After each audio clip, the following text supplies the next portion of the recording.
As the 57th expedition got underway, Eren watched as, under the command of Erwin, the scouts were all put into their proper formation. It was known as the long-range scouting formation, as the scouts would spread around the main wagon train, reporting to one another via flare gun, some stationed to the right, some to the left, some staying behind and some moving forward. They were all within good visual sight of each other. The main focus was to make sure that even if there were a wild Titan attack, and there were bound to be some, the whole group wouldn't get caught up in the slaughter. Thankfully enough, for a few Titans that passed them by, they were able to take care of them as they moved. Of course, Titans had a very predictable pattern about them, how they behaved and how they acted. However, there were cases where Titans didn't act in the normal preconceived behaviors that had been accustomed to them. These were referred to as abnormal Titans. Of course, they had a tendency to show up, but still, it was nothing that the scouts couldn't handle. The only problem was that traveling by horseback and on open terrain, it meant that there weren't really many trees to move around on with their ODM gear. As such, it would be a lot more difficult for them to use, unlike if they were fighting in a forest or a place with tall and secure buildings. For the squad that Armin was with, they had come across an abnormal Titan and managed to kill it relatively with ease. However, there was another one that arrived. It had the body of a female. They referred to it as the female Titan. Armin was able to tell that the female Titan wasn't like the other abnormal Titans. The way it behaved, the way it moved, the fact that it was smart enough to cover the back of its neck, to cover the nape, to not allow it to be cut. It was showing a high level of intelligence, like the Colossal Titan, and like the Armored Titan. He remembered it from their attacks, the way they acted and behaved. Slowly, the pieces were coming together more and more about what the Titans truly were and about what they could do. It had become clear that these abnormal Titans were even far more than the normal of the abnormal. They had been given the name of Titan Shifters, having the ability to transform from human to Titan. Of course, they had no idea of knowing who exactly these Titan Shifters could be, but still, they knew now that they were going up against forces that were far more than just mindless savages and drones. No, these Titans had a purpose, a plan. What it was exactly, no one knew for sure. For Armin, he came face to face with the female Titan. However, the female Titan spared his life before continuing on in its search. Armin would end up being picked up by both Reiner and John. In doing so, they would all try to devise what on earth was happening. Armin surmised ultimately that the female Titan's goal, her target, it had to be Eren. He was the only one that had any similarity to her. Of course, those within the scouts, they all had their own worries and concerns. Those wondering what on earth was going on. There was so much about this whole mission that they didn't know. So much that they hadn't been told. For Eren, as he traveled in the main guard with the members of the Levi squad, he was more anxious than anything. Of course, he was warned not to lose control of himself and to have trust in his squad and his teammates. But still, it was easier said than done when they had a Titan tailing behind them as they moved into the forest. Knowing the lives that had been lost, Eren felt himself reaching the edge. How long could he hold out? If it was about taking on a Titan, if he had just transformed, then... Before he could, though, Petra warned him not to transform. Not without expressed permission. That was the deal. She understood why he felt the way they did. He was anxious. He was one of the few of them that had the power to truly deal real lasting harm to the Titans once and for all. She could only imagine the temptation that was going through his mind. While there had been some ups and downs, the Levi squad had grown to respect and trust Eren, to try to understand what he was going through, to understand what made him the way that he was. Despite their reservations, they could tell that the boy was earnest. They learned about his past and what he had gone through. In fact, they couldn't blame him for feeling the way that he did. If they were in his position, who's to say that they wouldn't want to transform into a monstrous beast and just go on a rampage? After all, in just one transformation, the boy managed to kill 12 Titans. Not just kill them, decimate them, completely eradicate them. But still, he didn't know how to control it. Hanji suggested that it was due to his emotions. It was due to what was within his heart. All of that hate, all of that rage. She still remembered when they were trying to test him to see what he could do. They put massive restraints on him. They watched as he turned into the Hulk, as he tried to thrash and move around. It was only when he saw the flying colors of the scouts that he would regain his composure. He would thrash and move, stomping his feet, punching the ground itself, screaming to the heavens above. This was the manifestation of his rage, his anger. For Hanji, it was more than she could ever possibly dream. It's truly fascinating. Emotion given form. You know, it's often believed that emotions could be the key to unlocking mankind's greatest potential. Fear, hope, happiness, sadness, despair, hatred. It's said that those emotions can often trigger a great transformation, allowing you to do things that you never even thought were possible. Of course, Levi, to a degree, understood what she meant, but she went deeper than that. It's like when a mother finds that her baby or her child is in danger. The mother could be weak and frail. She may not be all that big and strong, but for the love of her child, for the fear of losing her child, she can summon great reservoirs of strength. Strength that she didn't even know she had. There have been cases of it before, of a frail woman who's barely 100 pounds soaking wet, moving something 5 times her own weight, all in the hopes of saving the person she loves. Or in the case of a spurned lover, crimes of passion, things of that nature. You find yourself doing things that you didn't think you normally could do. For all of us, in one way, shape, or form, we've been wronged by the Titans. We bear our hatred towards them.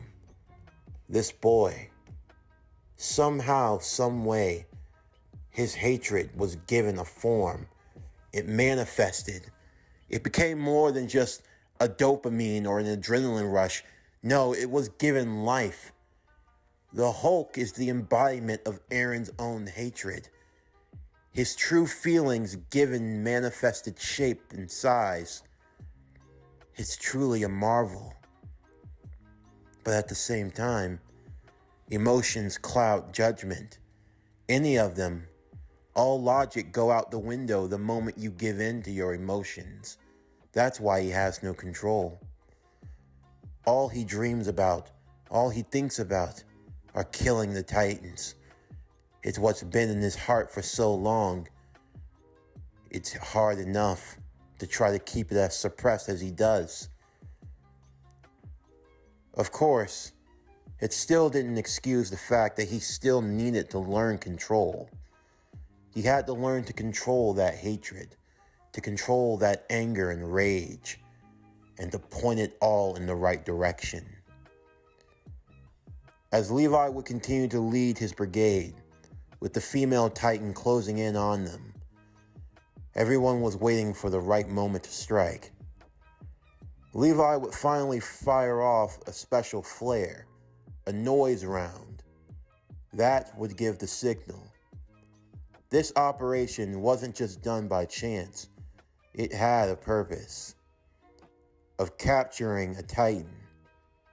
And the female Titan was definitely one worth investigating.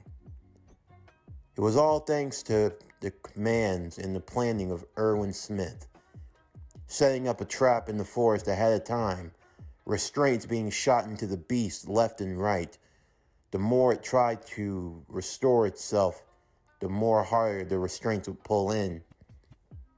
Of course, now that they knew for a fact that they were dealing with a traitor, someone who was lodged inside of that beast, all they had to do now was cut through. But still, much to their surprise, when they tried to do so, she would harden the parts of her skin. Her hands, more specifically, when she captured, she tried to make sure that her hands were covering the back of her neck. They would crystallize her skin to prevent them from cutting through. In the meantime, Armin, Jean, and other members were all coming to the same conclusion.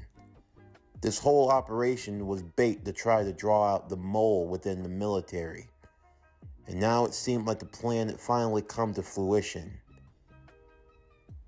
Of course, now that they had their target, all that mattered was cutting through, to get inside and to figure out who it was once and for all. In the meantime, everyone else would be heading back to the mainland, heading back to HQ. However, if the female Titan remained captured, it would not go down easily. A scream would bellow from the mouth of the female Titan, as now other Titans came running to its vicinity, looking to devour and eat it. In the midst of the smoke and of all of the other obstructions, they weren't able to see what was inside. In all likelihood, whatever it was, it had the ability to regenerate. And Erwin surmised that whoever was within the female Titan, in all likelihood, probably kept themselves under cover, probably trying to blend in, waiting for the right moment to counter-strike. Of course, for Eren and his group, they would feel it firsthand. As a hooded scout member who was moving along with them would strike, cutting down and killing Gunther. Of course, the betrayal was hard to accept, to now see that there truly was a traitor in their midst. Eren was alongside the likes of Petra, Eld, and Oru, the three of them commanding that Eren get out of there. They had just lost another comrade. They watched as the hooded figure suddenly transformed into the female Titan, who was now chasing after them in earnest. Off in the distance, Mikasa, who was still worried for Eren and his safety, she was racing towards the sounds of the screams and the attacks. Whatever was happening, she was going to help him no matter the cause. Eren was told to move on ahead by the others, to not look back, to trust his comrades like he had before, and to leave this to them. The three would stay behind, attempting to pin the female Titan to the tree.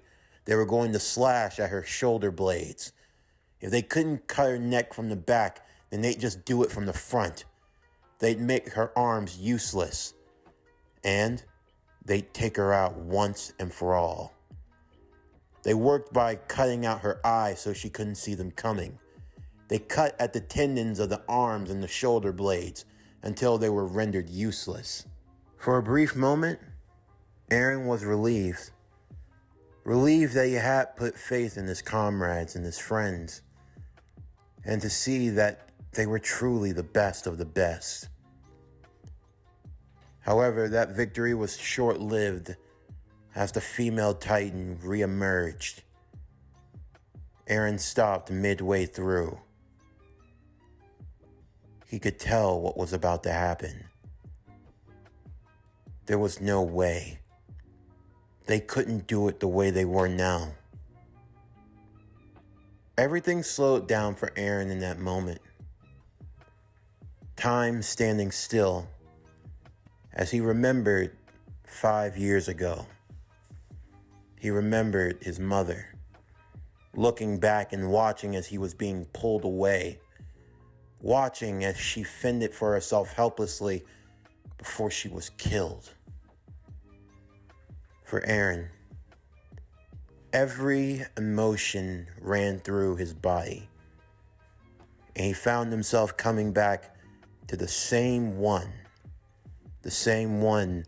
that was buried within his heart, the one that set it ablaze in the first place. You have a decision to make. What are you going to do about it? You let them take everything away from you once. You were weak, pathetic, useless. You had all this power, and yet you couldn't save your own mother. You watched her die. Eren heard the voices in his head, his own voice talking to him. He could feel it as if it were whispering in his very ear. Tell me, how many people have to die? How many more have to suffer until you get your head out of your ass?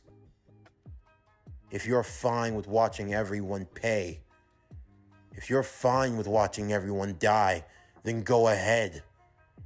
Watch all the corpses pile up. Watch everyone get torn limb from limb, all because you refuse to act. It doesn't matter what Levi or what the people or what anyone else says to you right now. The fact of the matter is this: your friends, your comrades, they're all about to die. And there's only one person who can change that. What are you gonna be, soldier? Fight or feed? Fight or feed? Fight or feed? Make a choice, damn it! As the female Titan regenerated her limbs, regenerated the torn and cut tendons, regenerated her eyes, the others watched on. Petra, who was now on the ground, looking up in horror, as the foot of the female Titan loomed overhead, ready to crush her. There was true terror in Petra's eyes. Of course, she had always served the scouts loyally. She knew that a day like this could come. But even still, no matter how brave or tough you try to be, everyone wants to live. No one just wants to die, to just be left, and worst of all, just to become nothing more but mush on the ground. In that brief moment, all she could do was pray. Someone, anyone, please help me. Hulk! Smash! Eren, moving like a bullet, charged directly into the female Titan's chest before she could step on Petra. The others watched as the female Titan was launched almost 30 feet through the forest. Levi and the others could hear what happened. They heard the massive screams. Mikasa knew in an instant it was Eren. Levi cursed under his breath. What's the damn brat thinks he's doing? He's getting involved with the female Titan. Oh, there's no time to waste. I've got to hurry.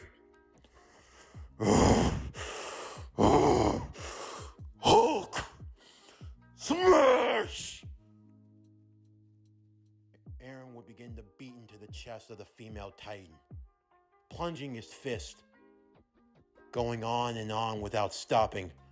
The female Titan attempted to lift him up. He snatched one of her fingers and broke it, ripping it right off and shoving it through her eye hole. Puny Titan. Titan's weak. Hulk the strongest. The strongest there is. Puny Titan, weak to Hulk. The female Titan would try to regain her bearings. She grabbed Eren, grabbing the Hulk and throwing him into the ground once again, punching at him over and over. But he wouldn't stand down. He kept getting up. He took every punch she had to offer before grabbing her right hand, grabbing it, wrapping it in a bear hug.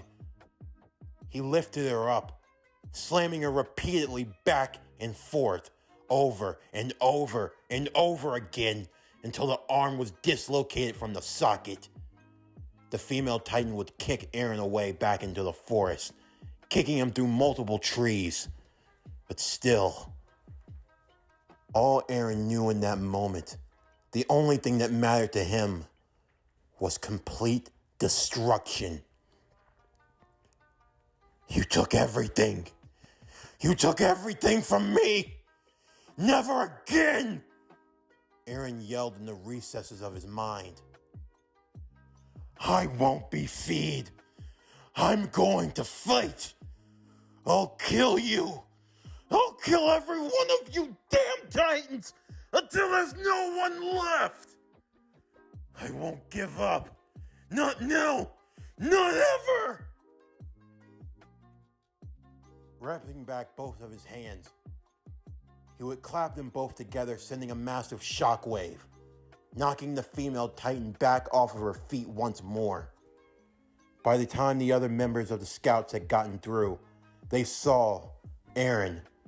He was picking up speed as he ran, running as fast as he could. He rocketed back his knees, jumping up once again as he punched. He launched himself directly through the female Titan's chest, piercing through it whole before coming out on the other side. Wrapped up in tendons and muscle, there was a body. Eren didn't even pay attention to it. He ran back towards the corpse that was the female Titan. He ran back and started to punch. He punched it in the face as it fell lifelessly to the ground. Eren grabbed a massive tree that was nearby, ripping the roots from the ground itself, from its very foundation, as he plunged it directly into its skull. All he could think to do was rip this Titan, rip it to shreds, rip it till there's nothing left, rip it until it's gone. The others watched what was happening, and immediately audible would be called. Multiple wires and cords would be shot out, wrapping around Eren, the cords shooting to the ground, trying to keep him in place. All he could feel was bloodlust. It was so potent. It was radiant. It was almost as if his very anger was oozing off of him like an aura. Snap out of it, Yeager. Get a hold of yourself. Levi would be the first to move in. He would give a slash of his blade at Eren's chest, catching his attention. Eren looked over to see Levi. He was angered from the pain, but still, he recognized the insignia of the scouts. It was the only thing that brought him back to focus. You've done enough, Eren. Now get a hold of yourself. Remember, you are not a monster. You control it. It does not control you. That's an order, Eren. Get a hold of yourself. Mikasa and Armin would arrive also, along with Jean. Eren was fighting through the restraints. All he could think to do was destroy. The others were trying to calm him, trying to keep him from moving any further. More restraints were fired until he was completely covered. Erwin arrived as well, trying to get a hold of the situation. Safe to say, nothing had gone the way he had planned, at least not entirely. As Eren continued to yell, as he continued to scream, as he continued to thrash and move around, a member of the group stepped forward. A member of the scouts walked towards Eren. As he kept thrashing and moving, he moved around looking to see who had gotten close to him. Had the Titan got back up? If it did, he was going to put it down. Everyone else were worried because Eren had his fist caught back. He was ready to punch a hole through the next thing that was coming near him. Levi was ready to draw his swords. He didn't want to do it. He really didn't want to do it. But if it came down to it, that arm was coming off. Everyone was ready to make a move. But the fist stopped. It stopped in the face of Petra. She looked up to Eren tearfully.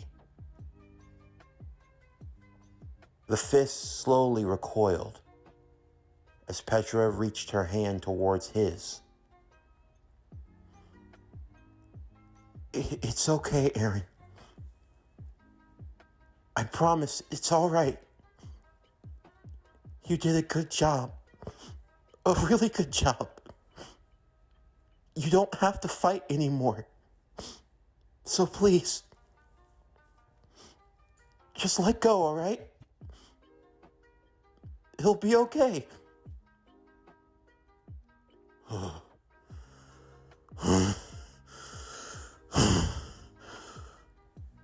Slowly, Eren's balled fist would recoil,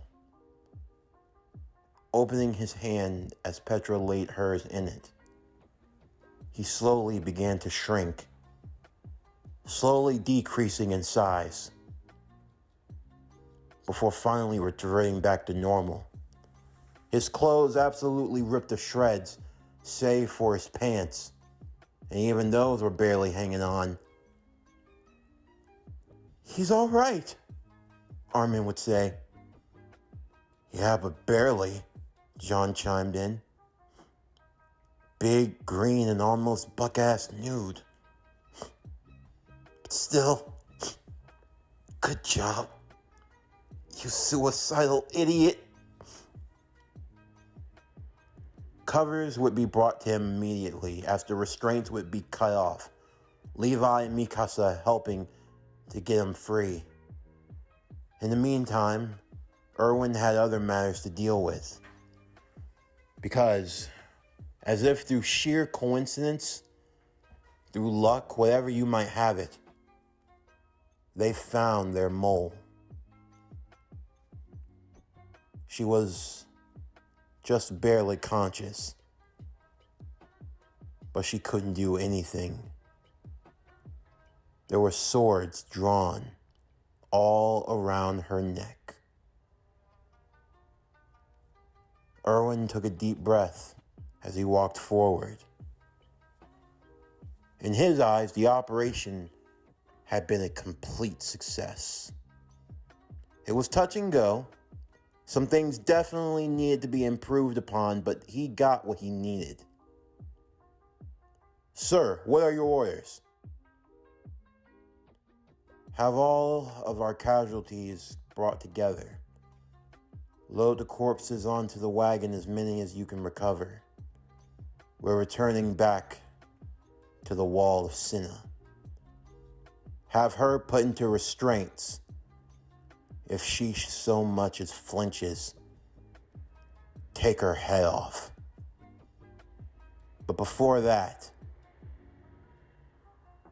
Miss Annie Leonhardt, by order of the Scout Regiment, I place you under arrest.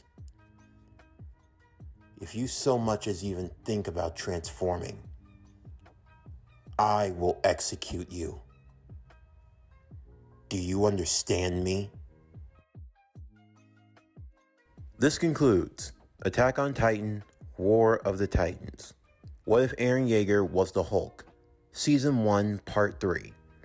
As always, if you enjoyed today's video, then please don't forget to like, comment, subscribe, share, and hit that bell for post notifications so you can stay up to date on everything that is PowerCore Productions and Podcastings that has to come out now and in the future. Stay tuned for tomorrow's video as we continue with What If Eren Yeager Was the Hulk, Season 1, Part 4. But anyway, that's going to do it for the end of today's video. I'm Javon Harrington with PowerCore Productions and Podcastings. Signing off, and I'll see you next time.